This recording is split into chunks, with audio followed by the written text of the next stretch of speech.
J'invite Natalia Denikina, vice-ministre de la transformation numérique de l'Ukraine. Sa présentation est appelée Ministère l'architecture du futur, comment les technologies contribueront à la reconstruction du pays après la guerre. Bonjour tout le monde, je suis très heureuse d'être ici parmi vous. Tout d'abord, c'est l'endroit que nous aimons le plus avec notre équipe. J'aime bien cette atmosphère ici. Je remercie tout d'abord à tous les organisateurs de cette conférence pour l'invitation et je remercie aussi les intervenants. Ok, je vais prendre ma place ici. Je dois regarder ma présentation. Je ne pensais pas que je vais faire vraiment une présentation avec les diapositives, mais ok, on va vous montrer. Ce sujet est très important. La reconstruction de l'Ukraine après-guerre et le rôle des technologies dans ce processus. Pour moi, je dois vous avouer, c'est très compliqué de parler sur ça après cette nuit terrible de Sandy, de parler de développement de l'Ukraine après la fin de la guerre. Et chaque intervention suscite pas peut-être un conflit intérieur, mais je me pose beaucoup de questions. Je me pose beaucoup de questions aussi. Je pose des questions à mon équipe. Je m'explique tout ça en disant que c'est une explication très simple et très inspirante. La guerre, c'est une crise. Bien sûr, c'est un stress colossal. De l'autre côté, c'est très important de voir cette crise comme un storm, comme un orage idéal. Et c'est toujours une possibilité de faire quelque chose de nouveau, quelque chose dont vous n'avez jamais envisagé, quelque chose de très ambitieux. Avant le début de cet événement, on a parlé avec Grégoire et Bertrand. On a abordé le sujet des technologies et de l'innovation en Ukraine. Heureusement ou malheureusement, ça c'est difficile de dire, pendant la guerre, ce n'est pas seulement une tendance globale. L'utilisation de l'IA, l'utilisation des drones, pour nous, c'est la question de la survie et pas la tendance. Ce n'est pas de la mode. Je ne sais pas comment expliquer autrement. Malgré le fait que c'est très difficile d'aborder ce sujet pendant la guerre à grande échelle, il me semble que nous devons en parler. Nous devons aussi regarder cette guerre comme une possibilité de se développer,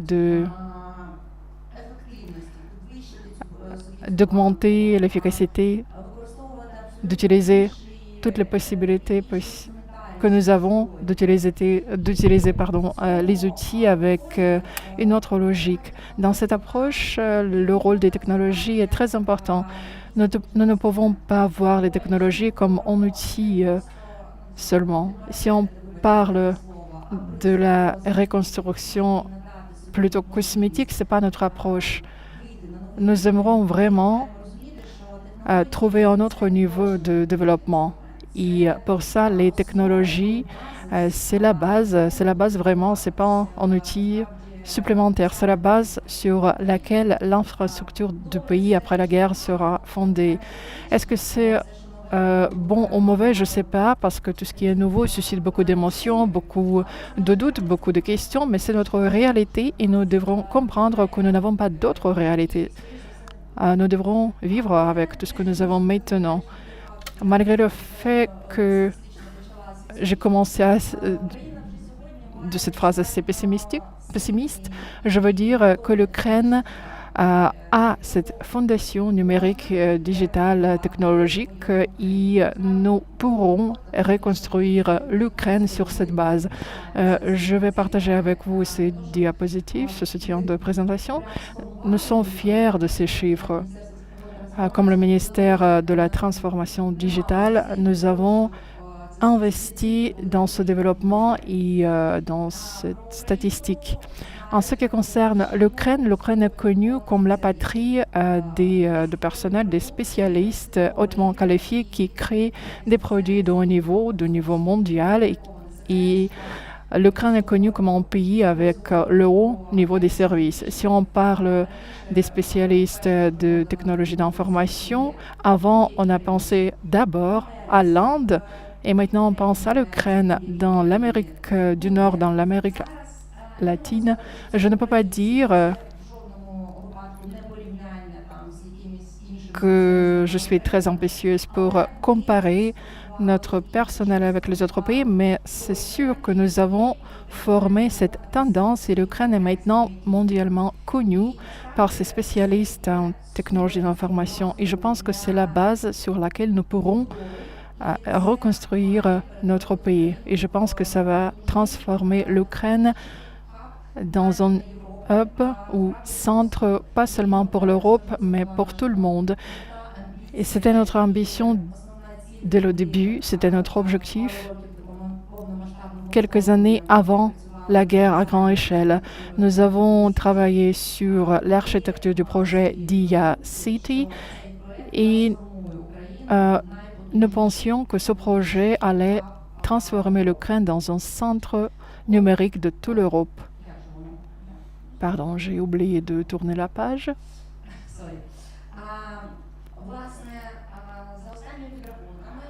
Selon les statistiques, nous avons les statistiques chaque année.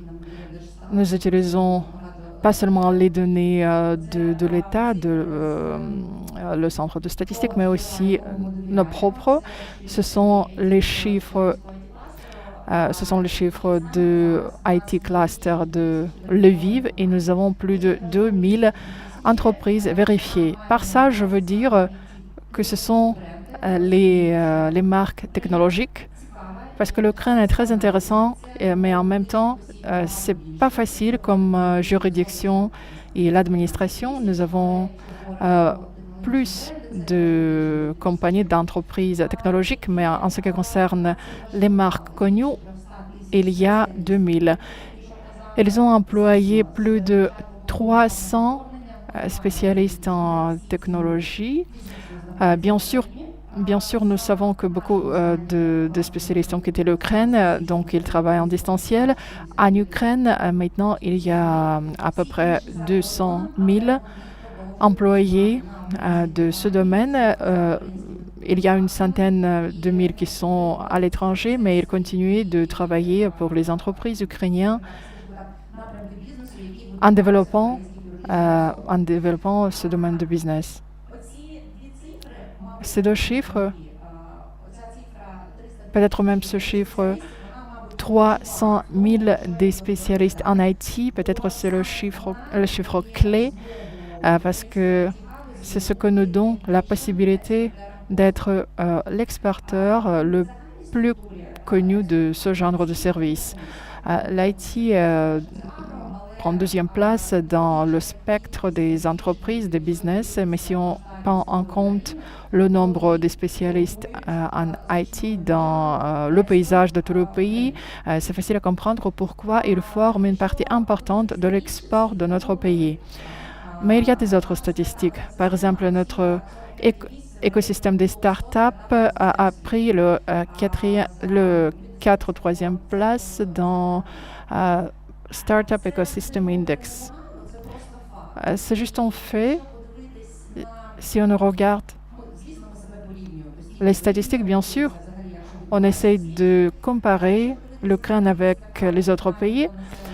Si on prend les statistiques du nombre des startups par nombre par 1000 habitants, il y a à peu près de 64-65 startups. Et nous sommes très fiers. Et je parle pas seulement de domaine militaire, mais aussi de domaine civil. Et aujourd'hui, c'est important de commencer à penser à cela. L'une de nos priorités au sein du ministère est de développer ce domaine. Les entreprises qui travaillent maintenant dans le domaine militaire, après la fin de la guerre, devront continuer de travailler dans le secteur civil parce que j'espère que nous n'aurons plus besoin de drones de guerre et d'autres technologies qui seront liées à notre défense. J'espère. Malgré le fait que nous avons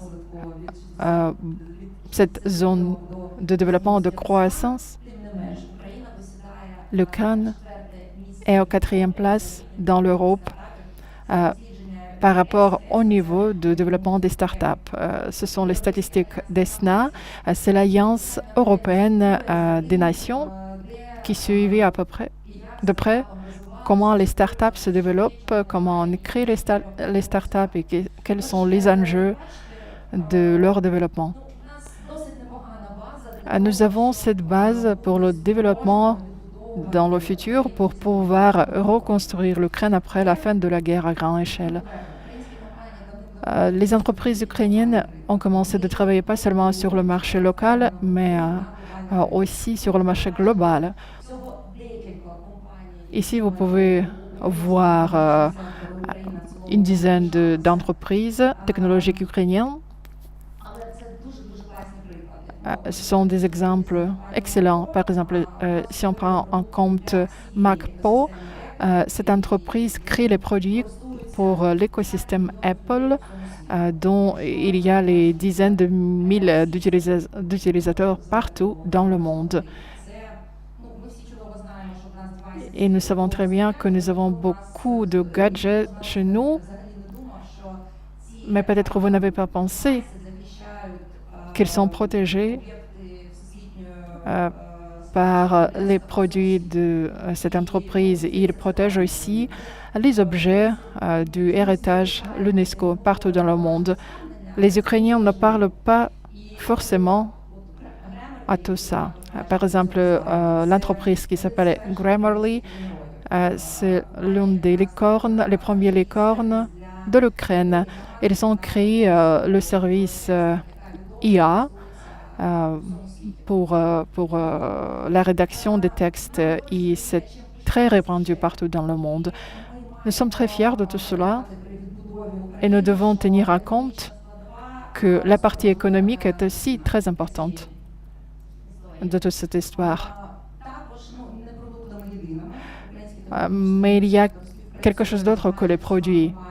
Notre secteur de technologie travaille, collabore avec les entreprises mondiales de ce secteur. Ils sont les clients de nos entreprises. Et ce sont les entreprises qui offrent leurs services. On s'appelle ça en anglais outsource.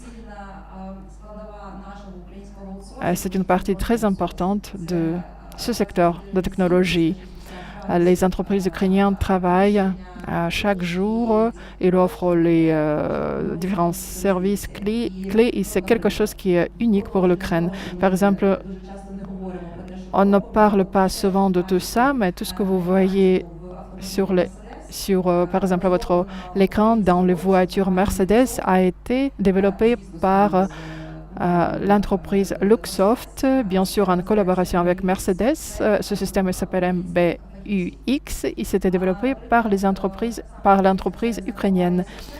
Il y a une autre entreprise, SoftServe. Il collabore avec NASA pour développer l'infrastructure sur la planète Mars.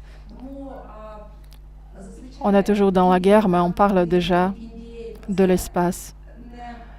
Et il y a beaucoup d'informations que je ne peux pas partager maintenant à cause des secrets de cette entreprise, mais il y a beaucoup d'informations. Un autre exemple de coopération, c'est la société Global Logic qui développe des logiciels pour les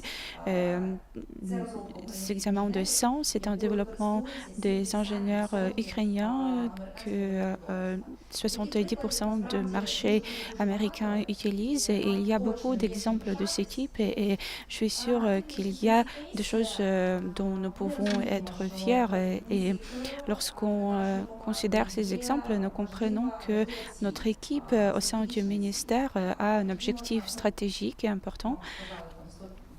On a dit que on change tout le temps les systèmes comment on se fixe des objectifs. Parfois, ces objectifs sont très ambitieux, trop ambitieux. Mais bon, notre objectif est d'assurer le développement de secteurs technologiques compétitifs, accroître les exportations des produits technologiques et bien sûr attirer plus d'investissements pour développer les écosystèmes start-up. Et en fait, je vais passer au sujet de la reconstruction, bien sûr, mais je dois absolument mentionner que pour que la reprise se passe, pour que les technologies se développent, pour que les innovations aient l'espace nécessaire, l'espace législatif, l'État doit faire son devoir, faire sa partie de travail de manière très responsable. Donc notre équipe prend en charge des projets technologiques. On dit tous que le secteur de défense est très important, mais il y a l'équipe du ministère de la Défense. Nous travaillons l'économie et le secteur civil. On nous demande parfois pourquoi, à un moment quand nous devons défendre notre pays, j'explique que la guerre va finir à un certain moment et c'est une bonne nouvelle. Et après la fin de la guerre, nous, en tant que pays, nous devons avoir une base législative appropriée pour assurer cette relance. Je veux croire que la fin de la guerre viendra vite et ce sera peut-être inattendu et quelque chose de soudain, mais il ne faut pas perdre le temps, perdre aucune minute et il faut travailler avec le partenaire et nous devons avoir une base législative bien préparée. Juste quelques projets qui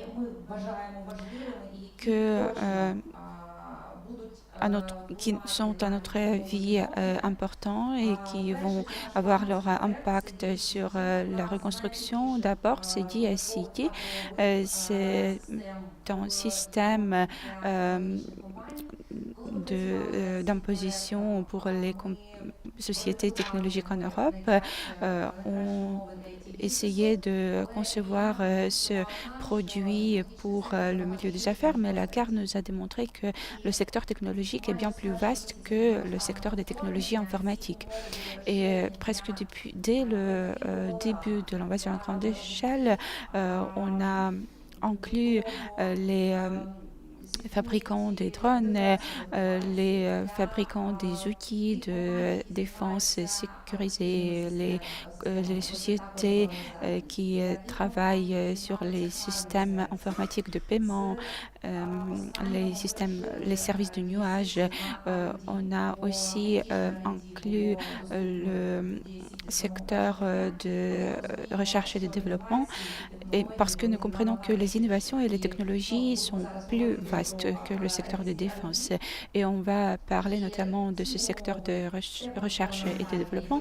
Et en fait, les conditions qu'on offre actuellement sur DSI qui aussi attireront les sociétés pour qu'elles commencent leurs activités en Ukraine. En fait, DSI, c'est une chose incroyable qu'on peut considérés comme des blocs qu'on peut utiliser pour construire quelque chose.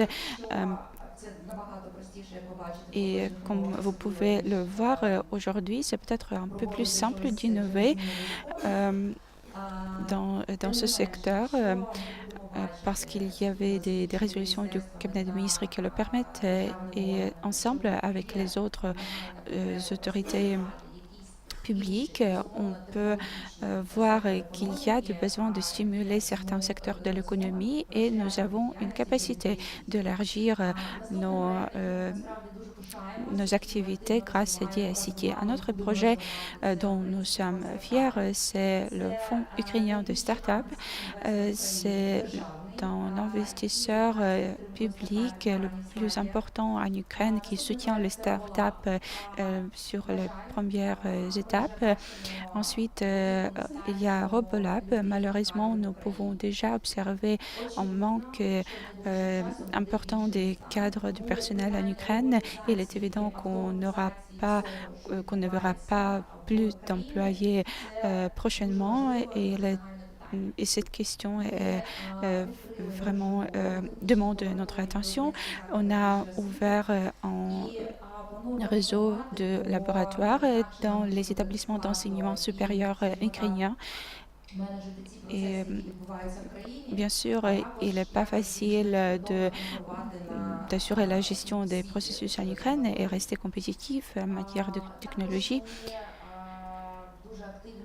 Aussi, nous essayons de développer les politiques qui vont stimuler les innovations. À la fin de l'année passée, on a développé, et le cabinet de ministres a approuvé une stratégie pour le développement des innovations. C'est une stratégie qui définit les directions clés de développement en Ukraine. Il s'agit de l'IA, de Defense Tech, de Agritech, etc. Et nous devons une feuille de route, des politiques nécessaires pour voir le développement de ces secteurs. Nous comprenons maintenant quelles politiques doivent être annulées, quelles politiques doivent être lancées pour que les nouvelles sociétés viennent et produisent leurs produits. L'Ukraine va peut-être rester un pays technologique et nous devons créer des choses pour attirer les sociétés, les investisseurs dans notre espace juridique. Une des initiatives, c'est Sandbox. Aussi, nous travaillons MedTech Sandbox. C'est un cadre qui permettra aux sociétés de venir en Ukraine et en évitant les difficultés, passer par une voie raccourcie et profiter d'espaces moins régulés si on compare avec l'espace de l'Union européenne. Je ne vais pas prendre trop de votre temps parce que ça fait longtemps que je le décris. C'est juste une petite partie de tout ce que nous faisons et nous avons de grands projets. Nous avons beaucoup d'idées par rapport au changement de l'espace législatif pour que les entreprises technologiques puissent se développer, pour avoir des conditions nécessaires. Mais cette conversation nécessite beaucoup de temps.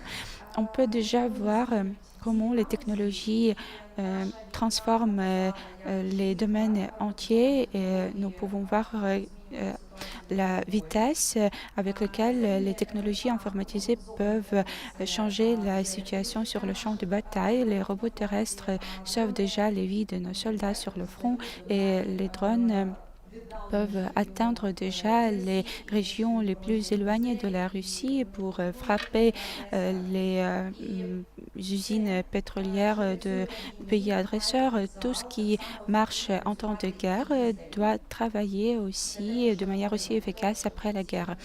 C'est ce que j'ai déjà évoqué. Tous les résultats que nous pouvons déjà voir, qu'on a obtenus grâce à cette guerre à grande échelle, doivent être transformés et utilisés dans le secteur civil, dans la vie civile. Chez le ministère de numérisation, on a déjà une vision comment les technologies et les drones peuvent être intégrés dans les processus civils. Nous avons une feuille de route, nous avons une idée des changements législatifs nécessaires. Et bien sûr, nous sommes une structure, une autorité qui développe et change les politiques. Et tout ce qui va se passer va éliminer une partie de barrières qui peuvent exister à cause de la bureaucratie, etc. On a défini les secteurs prioritaires où les drones et les robots peuvent nous aider et changer l'image des domaines entiers. Et, et je parle non seulement du renforcement de ces domaines, mais de leur transformation complète.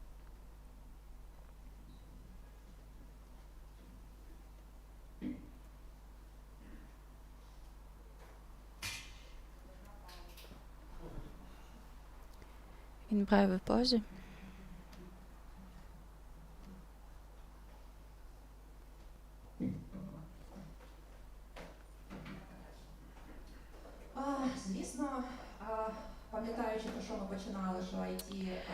Au début, on a dit que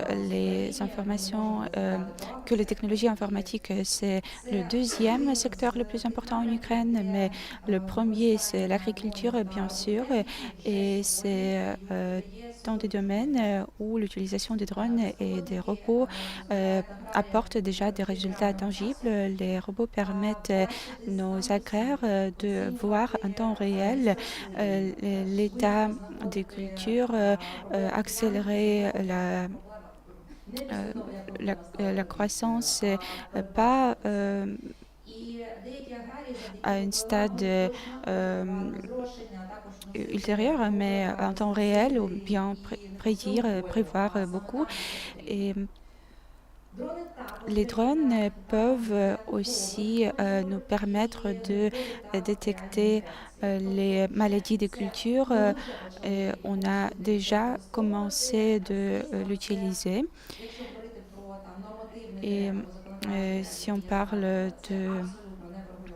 des régulations, elles sont absentes en Ukraine. C'est dans des objectifs du ministère du numérique. On coopère avec le service de l'aviation et bien sûr le ministère de Défense qui contrôle actuellement tout ce qui vole, même si c'est un petit drone qui propage les pesticides. Même dans ce cas, tout doit être strictement régulé pour éviter les menaces à la vie et la santé des gens. Et on sait très bien qu'il y a beaucoup de sociétés étrangères agraires en Ukraine possédant des champs et pour n'importe quelle société ukrainienne ou étrangère, la prévisibilité de la législation, c'est un avantage et c'est même la nécessité qui permet de développer les entreprises en Ukraine malgré tout. Et ensuite, nous avons la médecine et dans ce domaine, les drones et les technologies peuvent sauver des vies.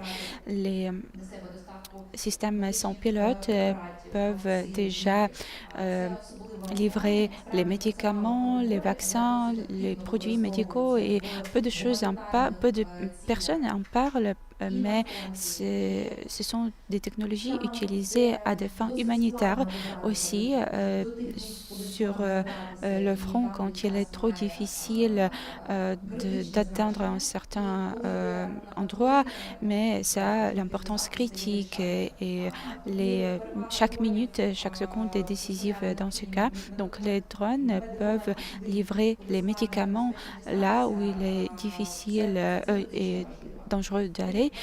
C'est vraiment crucial. Sur cette vidéo, vous pouvez voir Boris Todorov, le directeur de l'Institut des problèmes cardiaques. Et je ne peux pas dire que c'est un projet commun, mais nous travaillons ensemble sur les changements législatifs possibles. C'est un projet pilote. On peut voir comment les drones peuvent approvisionner, peuvent livrer les organes.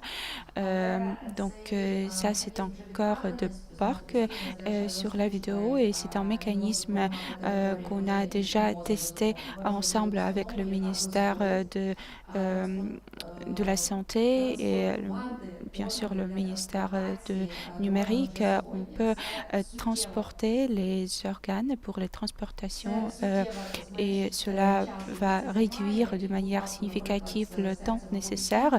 Et quand il s'agit des corps ou des autres organes essentiels, chaque seconde est différente, est importante, surtout quand il s'agit des régions où il est trop difficile d'aller.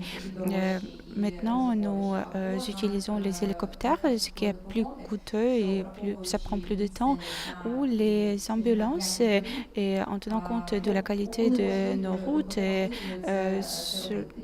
Donc, cela ne nous permet pas de le faire bien.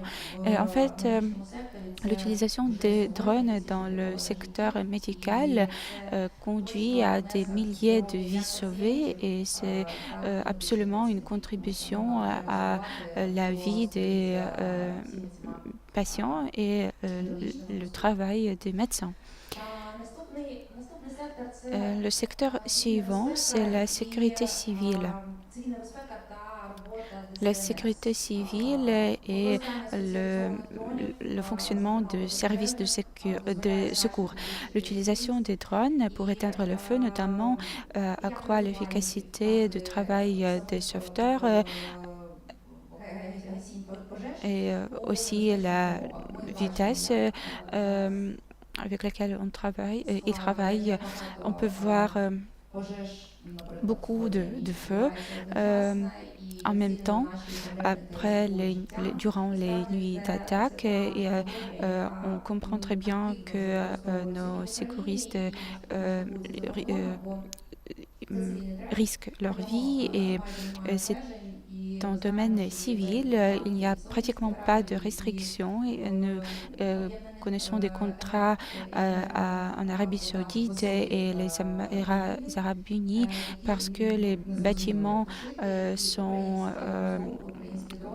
élevés, larges et les drones ukrainiens sont déjà utilisés pour sauver des vies de ceux qui sont à des étages élevé et on a initié le programme de subvention pour les producteurs de drones qui sont déjà prêts à transformer les drones utilisés à des fins militaires en drones qui peuvent permettre d'éteindre le feu plus vite. Vous savez, on utilise souvent cette formule dual use ou l'utilisation des drones à de double fin et quand il est interdit d'utiliser le terme technologie de défense ou technologie militaire. Ici, on parle de l'omni-use, de toute utilisation possible et envisageable des drones. Cela dépend de nos besoins et d'approches innovantes de ceux qui ont conçu les drones. Ensuite, les livraisons. Il faut en parler à part. Les livraisons, c'est un domaine où il y a un grand nombre de problèmes systémiques. La situation ne va pas améliorer dans les prochains mois ou années. Le coût de transportation sont en train de grandir et nous pouvons voir tous les problèmes liés au carburant, etc. Et nous comprenons que ces problèmes ne peuvent pas être résolus très vite. Et les Ukrainiens ont des attentes énormes de la vitesse de service, de la qualité de service. Et donc, s'il y a des livraisons qui prennent trop de temps, les Ukrainiens ne sont pas satisfaits et nous comprenons que ces systèmes robotisés peuvent être utilisés pour livrer les médicaments, les aliments, les produits alimentaires, les colis. Donc, en fait, dans certains pays du monde, ces systèmes sont déjà utilisés largement. Nous devons travailler sur cela aussi pour préparer la législation et surtout les citoyens pour qu'ils soient préparés au déplacement de ces robots sur les rues. Donc nous pensons que ça peut être très effectif dans les milieux contrôlés, par exemple près des immeubles des universités et d'autres. Par exemple, s'il y a un territoire large de l'université polytechnique de Kiev, il y a une autre université de Tchernivtsi qui est très beau, le bâtiment est très beau, et je peux imaginer tous ces robots et la livraison. Et maintenant, j'aimerais vous parler aussi de la logistique. Aujourd'hui, je parle de tout ça comme des innovations pour l'Ukraine, mais de toute façon, tout cela est utilisé partout dans le monde. Nous pensons que la logistique, c'est une niche très perspective pour le futur. La guerre, le manque de personnel, la croissance du volume de travail, l'efficacité, le prix de tout ce genre de travail est très important. Les robots sont utilisés un peu partout, pas seulement en Ukraine, en ce qui concerne les livraisons,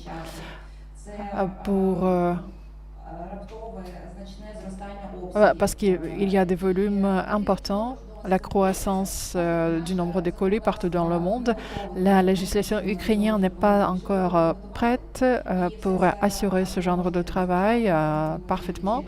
Donc nous allons l'améliorer. Tout d'abord, on va créer un genre de document de cadre pour faciliter le développement de ces technologies. Parce que la logistique, c'est un espace aussi d'expériment pour l'utilisation des robots. Il y a des centres, et différents centres où nous pouvons expérimenter avec ces systèmes autonomes. C'est le milieu où ils peuvent être intégrés et grâce à tout cela, nous pourrons nous développer dans d'autres domaines. L'Ukraine a beaucoup d'exemples comment ça marche, comment ça fonctionne sur plusieurs entreprises. Et il y a une entreprise, Deos Robotics, qui est l'une des plus connues, qui crée des robots. Ils ont commencé de tester les robots dans les entrepôts de l'entreprise Nova Pošta. Et les centres logistiques de Nova Pošta sont presque 100% robotisés en ce qui concerne les colis lourds. Je veux dire les centres, pas les petits centres où les gens peuvent récupérer leurs colis. Il y a aussi d'autres entreprises qui utilisent ces technologies pour la livraison. So the sky is the limit. Et c'est très important de comprendre que ce n'est pas seulement notre priorité pour l'Ukraine, mais aussi pour le niveau global. Et les prothèses biologiques, quand je vous ai commencé de parler de DIA-CT, qui peuvent avoir différentes directions de coopération, DIA-CT peut être aussi utilisé par les producteurs de prothèses. Il y a quelques années, en 2023, le nombre des amputés en Ukraine, qu'en pensez-vous? Quel était le nombre des amputés en Ukraine en 2023? Il y a des dizaines de mille. OK, je vais vous dire. 60 000 personnes. Il y avait beaucoup de personnes sans plus d'une arme ou d'une jambe. Et combien d'entreprises qui produisent des prothèses y a-t-il en Ukraine? Il y a juste moins que deux. De l'un côté, oui, ce n'est pas une nouvelle que j'aime bien, mais de l'autre côté, ce sont aussi les possibilités pour les entreprises, pas seulement en Ukraine, mais aussi pour les entreprises de l'étranger qui peuvent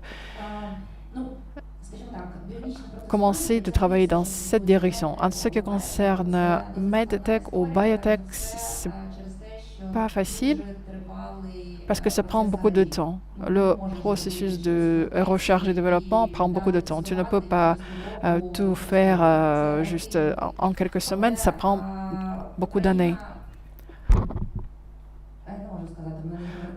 Par contre, je ne veux pas dire que l'Ukraine c'est un lieu pour tester ces produits parce que ça sent un peu cruel, mais de l'autre côté, il y a cette demande pour les prothèses et les entreprises peuvent le faire.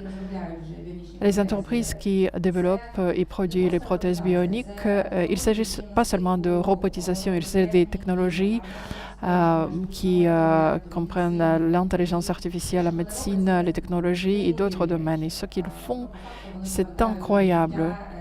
Ces entreprises, ces prothèses donnent la deuxième vie aux personnes qui en ont besoin. Comme j'ai déjà dit, la demande est assez spécifique. Cette demande est assez haute et il n'y a pas assez de solutions. Et je suis sûre que ce secteur a un grand potentiel de développement. Nous espérons que les prothèses bioniques, ce sera aussi un marché en Ukraine avec leur propre équipe, leur propre start-up. La demande en produits de qualité en Ukraine est sans précédent. Pour nous, le problème, c'est l'absence au manque des producteurs de prothèses bioniques. Les prothèses qui sont produites partout dans le monde, elles sont produites pour différents d'autres personnages. En Ukraine, la plupart des amputés, ce sont les vétérans de la guerre.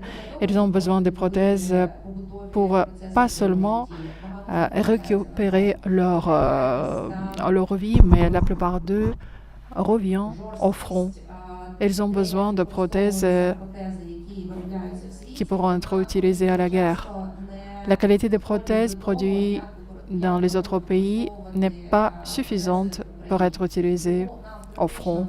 C'est pour ça que pour nous, c'est très important de développer nos entreprises et de donner la possibilité aux entreprises étrangères d'entrer sur notre marché pour qu'elles puissent adapter leurs produits et satisfaire la demande en Ukraine. Parce que, comme je vous ai dit, en Ukraine, nous avons la demande la plus haute dans le monde entier en prothèses bioniques. On ne parle pas seulement des prothèses, pas seulement des produits, mais aussi des technologies robotiques. Ici, on parle de la récupération des fonctions des jambes et des armes. Il s'agit tout d'abord des prothèses bioniques. Oui, c'est un sujet très important, mais aussi très compliqué.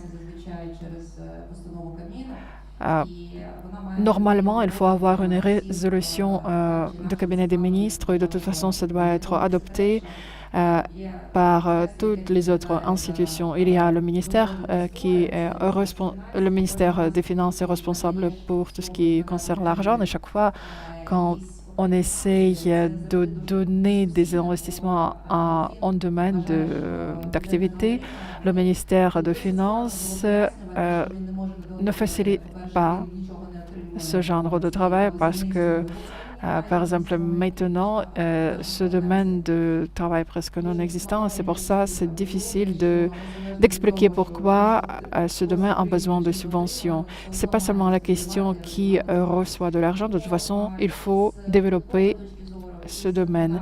Du point de vue de la législation, surtout si on prend en compte MedTech Sandbox, l'Ukraine représente l'une des meilleures juridictions où on peut tester, développer et produire ce genre de produits. Il me semble que les entreprises françaises peuvent aussi entrer dans ce marché parce que c'est cet océan bleu pour ce genre d'innovation et technologie.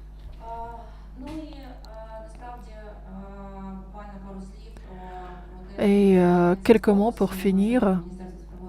comme le ministère de la transformation digitale, nous sommes responsables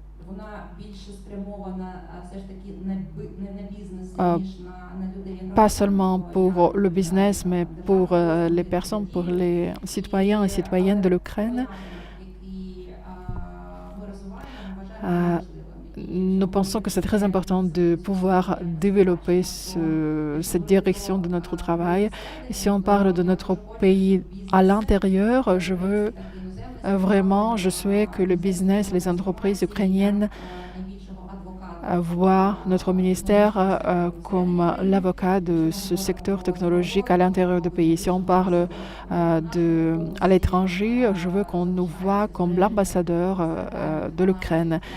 Notre tâche, notre objectif est de conserver ces talents à l'intérieur du pays. Mais je comprends très bien que cette conférence est liée aussi à la coopération avec les entreprises françaises. C'est très important de pouvoir inviter les entreprises françaises en Ukraine. L'objectif de chaque business, de chaque entreprise, c'est le revenu. Oui, je le sais très bien. Et il me semble que maintenant, c'est l'un des meilleurs moments quand l'Ukraine peut offrir quelque chose aux entreprises étrangères du point de vue des technologies, du point de vue des innovations, du point de vue de législation et notre ouverture au dialogue.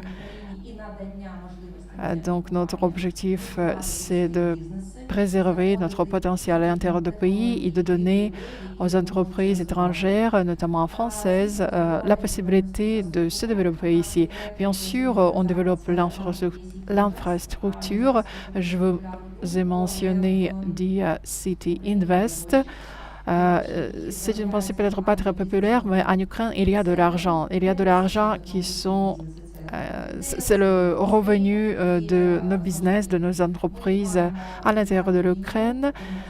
La guerre à grande échelle est une chose terrible, mais de l'autre côté, il y a aussi des possibilités. Il y a des restrictions, mais nous savons très bien qu'il y a de l'argent à l'intérieur du pays. Il faut continuer à développer notre pays. Et si les entreprises ukrainiennes ont le revenu, bien sûr, on veut vraiment développer l'infrastructure pour que cet argent soit dépensé pour quelque chose de très important, pas seulement pour bâtir un nouveau immeuble, mais pour aider aux entreprises ukrainiennes et étrangères d'investir ou réinvestir dans les innovations et les technologies. C'est pour ça que nous avons créé ce projet City Invest. Maintenant, ce projet doit être adopté par les institutions ukrainiennes et avec cette législation, on va pouvoir créer un fonds de Venture Fund en Ukraine. Donc, j'espère que ça va arriver au plus tôt possible et j'espère que le Parlement ukrainien va adopter ce projet de loi. Il faudra aussi augmenter le développement du secteur de technologie parce que c'est très important de pouvoir produire les drones et d'autres produits qui contribuent à notre défense. Nous avons les ingénieurs géniaux, pas seulement les développeurs dans les entreprises de technologie informatique, mais aussi les ingénieurs, les autres ingénieurs. Si on regarde les entreprises ukrainiennes, tous ceux qui travaillent au sein de ces entreprises, les personnes qui sont très connues comme développeurs à l'étranger, ce sont dans la plupart des cas les Ukrainiens. Il y a ceux qui ont commencé leur travail dans les centres de recherche et développement dans l'Union soviétique ou à l'époque post-soviétique. Maintenant, quand ils travaillent pour les entreprises telles que... OK, je ne vais pas dire les noms de ces entreprises, mais il y a les grandes entreprises qui produisent les drones, les missiles et d'autres pour la défense de l'Ukraine. Ces gens sont très heureux de pouvoir contribuer. On parle beaucoup de la robotisation, on parle beaucoup des efforts des investissements dans l'éducation, dans la formation dans ce secteur. Et j'espère que le développement dans ce domaine pourra aussi améliorer la qualité de la vie des Ukrainiens pendant la période de la reconstruction après-guerre. C'est aussi très important de parler d'encore un domaine, c'est assez compliqué. Il s'agit du développement de la souveraineté technologique à travers de la localisation de la production des éléments et des technologies. Nous avons un projet en développement.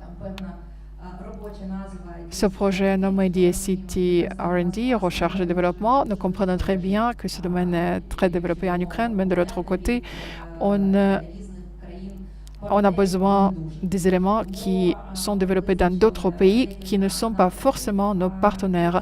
C'est pour ça que nous avons choisi quelques directions de développement pour pouvoir créer des conditions favorables pour stimuler ce genre de production. Je vous ai déjà mentionné le ministère des Finances et bien sûr, il faut avoir de l'argent pour pouvoir développer ce domaine, mais de toute façon, notre souveraineté technologique est très importante. Et s'il y a d'autres sources de revenus, c'est très important de pouvoir les créer ou les trouver. Voilà, c'est la fin de mon présentation. Je vous suis très reconnaissante pour pouvoir intervenir auprès de vous. Je veux souligner que en tant que ministère, nous sommes très ouverts. Je ne sais pas si les représentants des entreprises françaises ont l'expérience de coopérer avec nous, de collaborer avec nous, mais je sais qu'il y a beaucoup d'entreprises qui ont récemment entré sur le marché. Nous sommes prêts à être votre allié, votre ami, votre frère dans ce processus difficile de développement de la législation ukrainienne parce que nous sommes très intéressés en développement de secteurs technologiques. Avant, quand on parlait de la collaboration de l'Ukraine avec d'autres pays, même dans le secteur économique, c'était pas facile. Je ne sais pas comment expliquer correctement. C'était très compliqué de parler de ça comme une histoire de succès, mais maintenant, je vous assure, nous avons quoi vous proposer, surtout aux entreprises françaises, du point de vue de l'État, mais aussi du point de vue de collaboration entre les entreprises, les investissements, des initiatives partagées. Donc, j'aimerais bien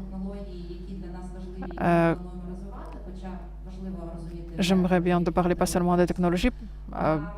Les technologies sont importantes, mais je parle plutôt sur la promotion de notre ministère comme un outil qui vous permettra d'atteindre vos objectifs. Donc, encore une fois, je souligne que nous sommes très ouverts à vous tous. Il y a aussi les choses qui doivent être changées du point de vue de la législation. Si vous avez des problèmes, vous pouvez nous approcher et peut-être il y a des éléments de la législation dont nous ne voyons pas. Donc, si vous avez besoin de facilitation, de modération, de collaboration avec le milieu des entreprises ukrainiennes, nous aimerons vous aider. Merci.